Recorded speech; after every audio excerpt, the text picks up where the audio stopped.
বিসমিল্লাহির রহমানির রহিম। আসসালামু আলাইকুম। আশা করি আপনারা সবাই ভালো রয়েছেন। তো ভিউয়ার্স, আপনারা জানেন যে আমি আসলে জিএসএম সুমন অফিসিয়াল যেই ইউটিউব চ্যানেল রয়েছে এবং জিএসএম সুমন অফিসিয়াল যে ফেসবুক পেজ রয়েছে এর মাধ্যমে কিন্তু আসলে আমি আপনাদেরকে প্রতিনিয়ত ভাতার টাকা এবং উপবৃত্তি এগুলো বিষয় নিয়ে আসলে আপনাদেরকে আপডেট দিয়ে থাকি। তো ভিউয়ার্স, আপনারা অবশ্যই জানেন যে আসলে আপনারা কিন্তু প্রথম কিস্তি, দ্বিতীয় কিস্তি এবং তৃতীয় কিস্তি আপনারা হচ্ছে ভাতার টাকা পেয়ে গেছেন। আর উপবৃত্তির ক্ষেত্রে আপনারা অবশ্যই অবগত রয়েছেন যে আসলে উপবৃত্তির টাকাটা এটা কিন্তু আসলে গেল বছর, অর্থাৎ মনে করেন যে আপনাদের হচ্ছে যেটা জুন মাস ছিল, অর্থাৎ আপনাদের হচ্ছে 25-26 অর্থ বছরের যে জুন মাসটা ছিল, তো সেই জুন মাসের টাকা আপনারা কিন্তু পেয়ে গেছেন। তো ভিউয়ার্স, আমি আপনাদেরকে একটা কথা বলবো, সরি মানে 25-26 অর্থ বছরের যে মনে করেন যে হচ্ছে মাস মানে বছরটা শুরু হয়, তো তার আগে কিন্তু আপনারা আসলে টাকা পেয়েছেন, সেটা ছিল হচ্ছে 24-25 অর্থ বছরের।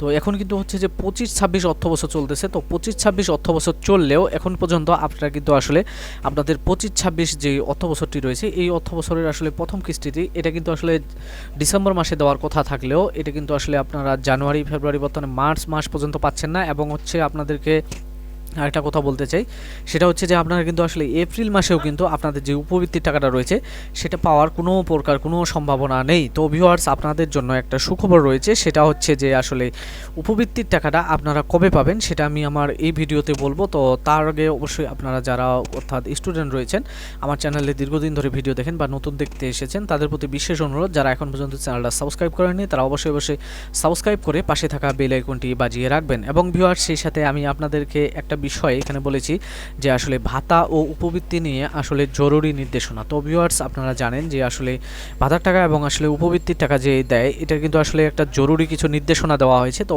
এই নির্দেশনাগুলোর মধ্যে হচ্ছে সবচেয়ে বেশি যেটা, সেটা হচ্ছে যে প্রাথমিক স্কুলে, এটা কিন্তু হচ্ছে যে প্রাথমিক স্কুলে কিন্তু হচ্ছে আপনার বাচ্চাকে অবশ্যই 80% উপস্থিতি এবং হচ্ছে পরীক্ষার যে মার্ক রয়েছে সেটা কিন্তু হচ্ছে যে 40-এর উপরে থাকতে হবে।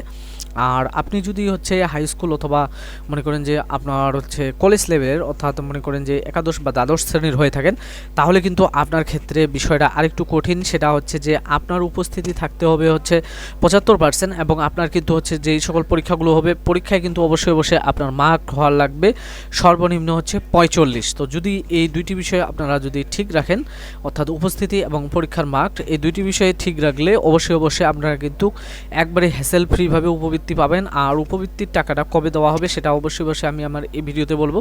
তো সেই সাথে আমি কিন্তু বলবো যে আসলে আমি কিন্তু এখানে ভাতার কথা বলেছি, যে আসলে ভাতার বিষয়টা নিয়েও কিন্তু আসলে একটা জরুরি নির্দেশনা রয়েছে। তো ভিউয়ার্স, আপনারা জানেন যে আসলে ভাতার বিষয়টা নিয়ে একটা জরুরি নির্দেশনা ছিল, এর সাথে কিন্তু আসলে আরেকটি জরুরি নির্দেশনা কিন্তু অ্যাড করা হয়েছে। সেটা হচ্ছে যে এর আগে আপনারা জানেন যে আপনাদের যেটা হচ্ছে নিজ নামে সিম কার্ড, তো নিজ নামে সিম কার্ড এটা কিন্তু হচ্ছে যে জানুয়ারি পর্যন্ত ছিল, এটা পরবর্তীতে শিথিল করে দেওয়া হয়েছে। শিথিল করে দিয়ে এটা কিন্তু আসলে জুন পর্যন্ত করা হয়েছে। তো জুন পর্যন্ত যেহেতু করা হয়েছে, তো জুনের পরে কিন্তু হচ্ছে যে আপনাদের কিন্তু নিজ নামে সিম কার্ড না থাকলে আসলে ভাতার টাকা পাওয়ার সম্ভাবনা খুবই কম। এবং সেই সাথে এখন কিন্তু হচ্ছে যে আপনাদের যে অর্থাৎ গভ সিস্টেমের যেই হচ্ছে অর্থাৎ মনে করেন যে ডিজিস বা হচ্ছে আপনাদের যেটা মনে করেন যে হচ্ছে সমাজসেবা রয়েছে, তো এই সমাজসেবার যে মনে করেন হচ্ছে কার্যকলাপগুলো রয়েছে অর্থাৎ কারিকুলামগুলো, এগুলো কিন্তু হচ্ছে যে বর্তমানে কিন্তু হচ্ছে যে বিভিন্ন মনে করেন যে হচ্ছে সার্ভার থেকে পরিচালিত হলেও এখন কিন্তু হচ্ছে এটা একটা সিস্টেমে নিয়ে আসা হবে। সেটা হচ্ছে যে একজন ব্যক্তি শুধু কিন্তু হচ্ছে একটি ভাতায় পাবে। সেটা হচ্ছে যে উনি যদি আসলে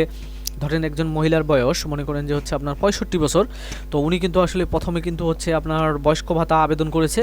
তো এরপরে যখন ওনার হাজব্যান্ড বিগত হয়ে গেছে তখন উনি কিন্তু হয়তো বা মনে করেন যে হচ্ছে বিধবা ভাতা আবেদন করেছে, অর্থাৎ একজন ব্যক্তি দুইটি ভাতা পাচ্ছে। তো এই বিষয়গুলোকে মনে করেন যে হচ্ছে আপনার জাস্টিফাই করার জন্য এখন থেকে ভাতার যে সিস্টেমটা রয়েছে এটা কিন্তু হচ্ছে যে জাস্ট একটি সার্ভার থেকে, অর্থাৎ এনআইডি যে এটা রয়েছে সেই এনআইডির মাধ্যমে একটি সিস্টেমেই হচ্ছে ডিটেক্ট করে আপনার, অর্থাৎ আপনি যদি 2-3টি ভাতা নিতে চান আপনার কিন্তু আপনাকে সময় দিবে যে আসলে আপনি কোন ভাতাটা নিতে চাচ্ছেন, তখন কিন্তু হচ্ছে আপনি বেছে যেই ভাতাটার জন্য যোগ্য সেটাই নিতে পারবেন। যেমন হচ্ছে যে ফ্যামিলি কার্ড, মনে করেন যে যারা হচ্ছে বয়স্ক ভাতার টাকা পায় যে সকল মহিলারা, অর্থাৎ যাদের বয়স বেশি হয়ে গেছে বা যারা হচ্ছে যে মনে করেন যে ইয়ং বয়সে হয়তো বা মনে করেন যে স্বামী হারিয়ে ফেলেছে বা মনে করেন যে হচ্ছে বিধবা হয়ে গেছে বা স্বামী পরিত্যক্তা হয়ে গেছে, তো তারা যদি আসলে বিধবা ভাতা নেয় তাদেরকে কিন্তু বলা হবে যে আপনি কি বিধবা ভাতা নেবেন নাকি হচ্ছে আপনার ফ্যামিলি কার্ডের সুবিধা নেবেন। যদি উনি ফ্যামিলি কার্ডের সুবিধা নেয় তাহলে কিন্তু ওনার বিধবা ভাতাটা বাতিল করা হবে। তো এই সিস্টেমটা আসলে এটা কি ম্যানুয়ালি করা হবে? আসলে এটা ম্যানুয়ালি কখনোই নয়, কারণ বাংলাদেশের মানুষ এরকম কেউ সৎ নেই যে আসলে কেউ বলবে যে আমি আসলে একটা মানুষ 2-3টা ভাতা পেয়ে থাকি। তো যার কারণে এটা কি কাজ করবে যে এটা আসলে এনআইডির সাথে ডিটেক্ট করবে যে আসলে আপনি একটি এনআইডি নাম্বার দিয়ে বা একটি এনআইডি কার্ড দিয়ে কয়টি ভাতা পান, এটা কিন্তু আসলে অটোমেটিক সরকারের সার্ভারে এটা কিন্তু ধরা পড়ে যাবে। তো এই জটিলতাগুলো যদি আপনার সমাধান করতে পারেন তাহলে কিন্তু ভাতা এবং উপবৃত্তি পাওয়া খুবই সহজ, কারণ ভাতার টাকা আবেদন করতে আপনার কোনো প্রকার টাকা লাগে না, বা ভাতার টাকা পেতে গেলে আপনাকে কাউকে কোনো প্রকার ঘুষ বা টাকা দিতে হয় না।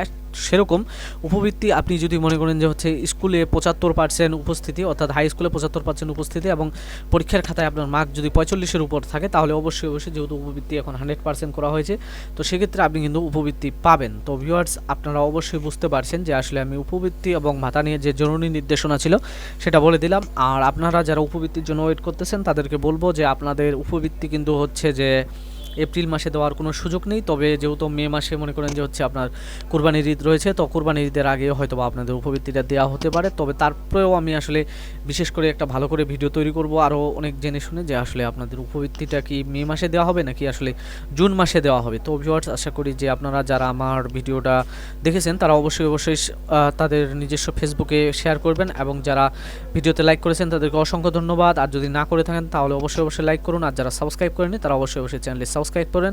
ভালো থাকবেন, সুস্থ থাকবেন, ধন্যবাদ।